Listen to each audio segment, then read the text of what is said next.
25 ans de vitale inspiration et de commune respiration. Elle dit, moi et Suzanne, nous respirions ensemble. C'est ça la formule qu'il dit. Et c'est bien que ce personnage de Suzanne Césaire, qui est un personnage vraiment très fascinant, revienne. Il y a un très beau poème de la fille de Césaire, Enna, qui est consacré à Suzy. Suzanne, qui est une belle créole, oui, mais très brillante. Il parle aussi forcément de Léopold Sédar Senghor. Forcément. De Senghor, une amitié là aussi sans faille, jamais démentie, depuis qu'ils se sont rencontrés à Louis-le-Grand. Au début des années 30, une amitié sans faille. Et ce qui est intéressant aussi avec Senghor, c'est que tout le monde, pas tout le monde, on a sans cesse essayé de les opposer. On a voulu à un moment ou un autre que Césaire se démarque. On a voulu entendre au moins une fois Césaire critiquer Senghor. Ça n'a jamais eu lieu. Césaire ne l'a jamais critiqué, ne s'est jamais démarqué, n'a jamais mis une réserve la plus petite qui soit sur Césaire, sur Senghor. Alors, aussi belle phrase de Maximin, Césaire aimé là, tu parles ici encore, non pas de toi, mais de ton frère en solidarité, en affection, en poésie, Léopold Sédar Senghor. Tu as gardé jusqu'au bout une affection qui en étonnait beaucoup certains, qui disaient, comment se fait-il que le rebelle Césaire soit ami avec le diplomate Senghor? Et il explique aussi un peu moins, c'est ce que je pensais, c'est que Césaire et Senghor se sont répartis les rôles. Je vous remercie. Déjà oui, non, mais vous n'avez que 10 minutes et puis... vous voulez dire une chose encore? Oui, un dernier mot. Un dernier mot. Je t'avais prévenu que c'était 10 minutes. On a le sentiment avec cet ouvrage que le texte de Césaire constitue, on a des sortes de départ de sens. C'est-à-dire qu'on a l'impression qu'il réécrit, il réenrichit, il reprend, il recroise les textes, des rythmes, des images. Ma petite main dans son point énorme. On retrouve sans cesse dans le texte un rythme, une image, un bout de phrase de Césaire que Maximin reprend, il mêle tout ça. Et on a parfois l'impression, le texte est un dialogue, il lui dit tu, il s'adresse à Césaire. On a l'impression d'un texte écrit à 4 mains. Mais aussi ce texte, je pense aussi avant tout, s'il y a quelque chose qu'il faut sauver pour Maximin, pour Césaire, c'est la poésie. Et la poésie est la poésie rebelle, que c'est dans la poésie que l'on peut trouver des raisons de vivre. Voilà, en tout cas, un très bel ouvrage. Oui, qu'il est venu présenter d'ailleurs au Salon de l'Afrique de Genève. Alors, Momar Samdia, il me dit la même chose. Il me dit, ceux qui sortent dans la nuit, il faudrait en faire une émission, mais pas en 10 minutes. Mais 10 minutes, c'est énorme. On peut présenter un livre en 10 minutes. Nous allons passer à la dernière présentation avec le livre de Rahmatou Seck-Samb, Madame Rahmatou Seck-Samb. C'est Aïcha Dème qui va nous présenter. Aïcha Dème, vous êtes cofondatrice de Agenda Dakar, Oui. Agenda Dakar. Agenda Dakar, qui est en fait un portail dédié à la culture et à l'art au Sénégal. Oui. Et vous m'avez dit, je vais le dire, que vous n'y êtes plus, vous êtes sur d'autres projets? Oui, Agenda Dakar a fait 5 ans. Oui. Il y a une belle équipe maintenant derrière. Oui. Et il y a beaucoup à faire dans la culture. Oui. Alors, est-ce qu'on peut vous présenter, j'allais dire actrice, mais activiste culturelle, ça vous plairait? Ça me va, parfaitement. Ah oui, activiste culturelle. Alors, vous venez nous présenter, je sais que vous aimez la lecture, donc vous venez nous présenter ce livre de Rahmatou Seck-Samb. Oui. Alors, j'avoue, je suis heureux parce que ça fait longtemps que je connaissais Agenda Dakar et j'ai rêvé de vous avoir sur ce plateau-là. Et tous les gens qui s'intéressent à la culture. Je suis très contente d'être là aussi. Donc, ce livre du Baobab au Sagaro, c'est tout simplement, elle a écrit un premier roman, son mari est diplomate, donc qui se passe en Éthiopie. Là, ça a été inspiré par la mort de son frère, qui est survenu aux États-Unis. Par la mort de son jeune frère, qui s'appelait Daour, qui était en fait le seul garçon de la famille, et qui a quitté les baobabs de Bargny pour aller vers les forêts de Sagaro, de l'Arizona. Les Sagaro qui sont en fait des cactus géants. Et à travers ce roman, elle parle beaucoup à son frère et elle se souvient de lui. Elle dit, nous fouillerons à jamais dans tes souvenirs. Oui. Donc, la mort de son frère a déclenché chez elle l'envie d'écrire ce roman. C'est un peu comme Madame Françoise Bassel aussi, c'est ce recueil dont on parlait tout à l'heure. Oui. Et mais en fait, c'est plus l'opportunité de parler de Bargny, en fait. Absolument. Parce qu'elle le dit dès la première page, dès le prologue, elle dit, le livre, c'est sans doute pour toi tout ce qui valait la peine d'être gardé, Et elle ajoute: Dieu accorde donc à Daour pour ce voyage sans retour d'avoir pour viatique ce livre où j'ai consigné tout Bargny. Oui. Cela résume tout, parce qu'en fait dans ce livre elle raconte Bargny. Oui. Elle nous promène dans Bargny qui est leur ville, elle se rappelle des souvenirs, oui. Elle nous parle de tout ce qui se passe dans cette ville, elle nous fait découvrir Bargny. Oui, et Bargny où se trouvent justement les amis et les souvenirs de son frère disparu Daour. Les amis et les souvenirs et son environnement, et elle parle à Daour, oui. Dans le poème, ce qui est très touchant. Daour qui est un personnage très attachant, oui. Qui était plein de vie. Elle parle à Daour, elle lui raconte ce qui se passe, ce qui s'est passé dans leur vie. Oui. Elle parle de leurs amis, elle parle de leur famille, des membres de la famille une par une, et de leur entourage. Et oui. C'est vraiment avec beaucoup de poésie et avec beaucoup de sensibilité. Oui. Et de la tristesse, il parle de la mort de son frère, mais même...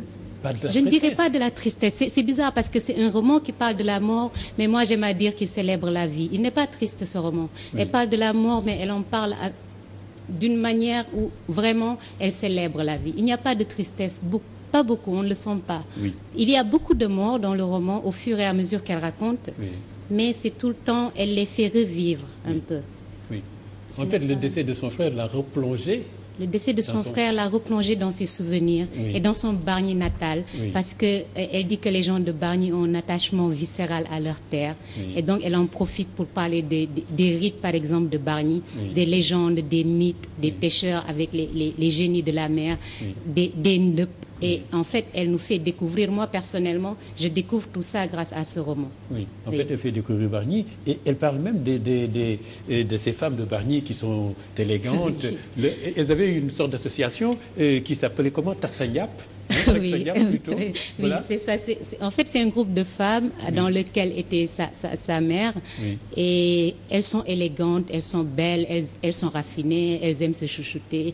Et puis, elles étaient souvent dans des mariages polygames. Oui. Donc, quand elles n'étaient pas de tour, elles aimaient bien se retrouver pour se préparer justement, échanger des choses de femmes. Oui. C'est vraiment, oui, c'est un passage que j'ai beaucoup aimé. J'aurais aimé qu'elle le développe d'ailleurs un peu plus. Oui.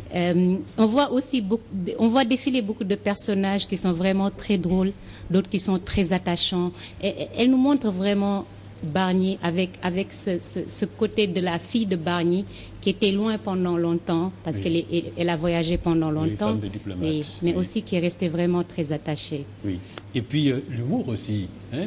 Il y a de l'humour là-dedans. Il y a beaucoup d'humour. Sa mère qui est analphabète, sa mère lui fait réciter des leçons. Oui. Elle ne comprend pas ce qu'elle dit en français, évidemment, elle l'amène en bateau. Elle l'amène en bateau. Sa mère qui n'a pas fait l'école, mais qui tenait aussi à beaucoup participer. Parallèlement avec le père qui était très présent pour le côté éducatif. Oui. Et il y a une belle anecdote, c'est qu'à un moment, sa mère lui demande de réciter sa leçon. Elle ne la connaît pas et elle récite comme ça un texte complètement incohérent. Et c'est comme ça qu'elle réussissait, et toute la famille d'ailleurs avec ses sœurs, oui. Qu'elle réussissait à échapper un peu à la vigilance de la mère. Oui, parce que quand elle récitait sans hésiter, en disant n'importe quoi, sa mère pensait que la leçon était sûre. Elle pensait que mais après, elle a compris que c'était quand même une farce. Oui. Oui. Il y a aussi une note, c'est important de le dire, sur le passage des jeunes qui prennent la pirogue pour oui. aller en Espagne. Oui. Elle était triste. Elle le racontait pendant tout le roman. Elle raconte vraiment, et c'est ça qui est très touchant. Elle racontait à Daour ces jeunes qui prenaient la pirogue, qui partaient et dont les parents étaient désespérés. Oui. Et oui. Oui. Et puis, quand même, c'est surtout un livre sur, comme on dit, c'est vrai, inspiré par la mort de son frère, mais son amour, son attachement viscéral vraiment à Bargny. Vraiment viscéral. Ça l'a ramené, la mort l'a replongé carrément dans le passé qu'ils ont eu ensemble avec leurs parents, ils étaient oui. élèves et tout. Et elle a beaucoup raconté justement l'histoire de ce père aussi qui était politicien. Oui. Il y a un passage sur la politique. Elle a raconté l'histoire de ses sœurs, parce que ce sont vraiment, qu'elle appelait d'ailleurs les prêtresses de Daour. Oui. Les prêtresses de Daour qui ont accueilli le corps de Daour quand il est arrivé, avec oui. un passage absolument magnifique où elle parle de la mort, mais d'une manière qui sublime la mort. Oui. Et puis cet attachement qu'ils ont à leur terre, à leurs parents. Oui. Et je pense que c'est un peu comme un hommage, oui. Je pense, à Bargny et à ses habitants. Oui, et elle a totalement dédramatisé la mort. Elle a dédramatisé la mort. Et même vers la fin, elle parle il y a un passage où elle parle, parce qu'à la fin, elle décrit d'abord tout Bargny, toute leur histoire, tout se déroule, et à la fin, ce qui est assez drôle, c'est qu'elle revient vers les parents. qui en fin de compte sont les piliers. Et elle raconte d'abord le père, l'histoire du père et ensuite l'histoire de la mère. Et ce que j'ai trouvé touchant, c'est qu'à la fin, la mère est malade. Mais elle conclut avec beaucoup d'espoir. Parce qu'elle est malade, elle va se faire soigner. La mère qu'elle a vue, elle nous a parlé de la mère à ses 25 ans, à ses 30 ans. La mère qui était absolument magnifique et belle et qui aimait la vie et qui à la fin aussi est malade. Et cette famille est tout le temps prise par la peur de la mort. Mais à la fin du roman, il y a cette note d'espoir-là qui dit à Daour qu'elle pense que la mère va guérir. Ça, j'ai trouvé ça très, très joli. Très bien. Merci, c'est une belle suite. Je suis heureux vraiment. Parce que, voyez-vous, vous me tirez une sacrée épine du pied parce que avec l'auteur, Mme Rahmata Seck-Samb, on devait faire une émission. Finalement, il n'a pas eu le temps. Je lui ai dit, j'en ferai une note de lecture. Je suis contente de l'avoir fait. Proposé spontanément. Merci beaucoup à vous. Ce livre. Merci. Avec beaucoup de brio aussi. Eh bien oui. Mais très bien. J'espère qu'elle reviendra. Très bien. Merci beaucoup. Merci Sada. Nous passons à la troisième partie de cette émission, La Poésie.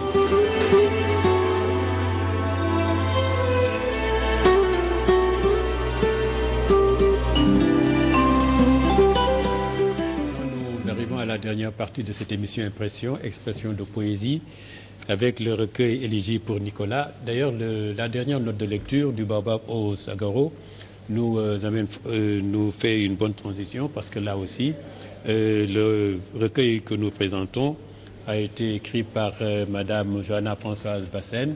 C'est à la suite du décès de son mari, qui était médecin. Alors, ceux qui vont partager avec nous ce plateau, d'abord, nous avons à ma gauche Pierre Claver John, qui est professeur de philo, anthropologue, et ensuite Ali Manakan, qui est professeur de français, évidemment l'auteur sur le plateau. Alors, madame, vous êtes professeur au PASTEF, c'est bien ce qu'on dit? Oui, c'est bien et ça. Langue romane. Langue romane, exactement. Voilà, d'accord. Et vous avez écrit, donc vous avez perdu votre mari en 2006. Oui.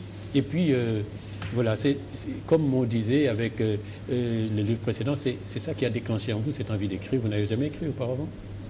J'écrivais sans jamais avoir l'intention de publier. Oui. Voilà, j'ai toujours voulu mettre sur papier mes états d'âme. Oui. Voilà, mais c'est la première fois donc que ces états d'âme se sont transformés en recueil. Ah oui, là c'est un état d'âme particulier quand vous perdez votre... Quand on lit ce recueil, on sent la douleur d'abord, on sent la souffrance, on sent la... Vous écrivez pour peut-être... Oui. Disons que ces poèmes n'étaient pas destinés à la publication. Les gens ont différentes manières d'exprimer leur douleur. Et moi, disons que je n'ai pas beaucoup pleuré. Et j'ai plutôt pleuré par les mots que vous avez l'occasion de découvrir dans ce recueil de poèmes. Ce n'était pas destiné donc à la publication. Mais j'avais fait lire quelques poèmes à des personnes autour de moi et qui m'ont dit tu ne peux pas garder ça pour toi parce que nous avons aussi ressenti la même chose et puis c'est comme si vous écriviez à la place de toutes les personnes qui ont perdu un être cher. Alors comme ça, petit à petit, ces personnes ont réussi à me convaincre et puis voilà, j'ai publié. Alors, vous me disiez, Pierre Claver, que pour comprendre ce recueil, il faut vraiment avoir une éducation religieuse chrétienne et en plus peut-être en même temps avoir vécu en Casamance. Et je le disais vraiment pour la bonne et simple raison que j'avoue quand même que c'est la toute première fois qu'il m'est arrivé de toucher un roman ou plutôt un recueil de textes parlant de poésie. J'étais un peu surpris quand même parce que pour la toute première fois, je me disais, je suis allergique au fond aux textes situationnels comme ça. Parce que j'ai toujours travaillé sur la question qu'est-ce que l'homme et non qui est cet homme. Et finalement, je me suis rendu compte qu'il s'agissait d'une identité singulière. Et les élèves qui font de la philosophie le savent très bien. Lorsque Kant dit que l'individu se saisit sous la forme, le sujet se saisit sous la forme du jeu. Et c'est là que je me suis dit, ça, il s'agit d'une histoire vécue sous le mode du jeu, d'une identité donc singulière, c'est l'identité d'un certain Nicolas Bassène, mari de Madame Bassène, ici présente. Et pour connaître cet homme,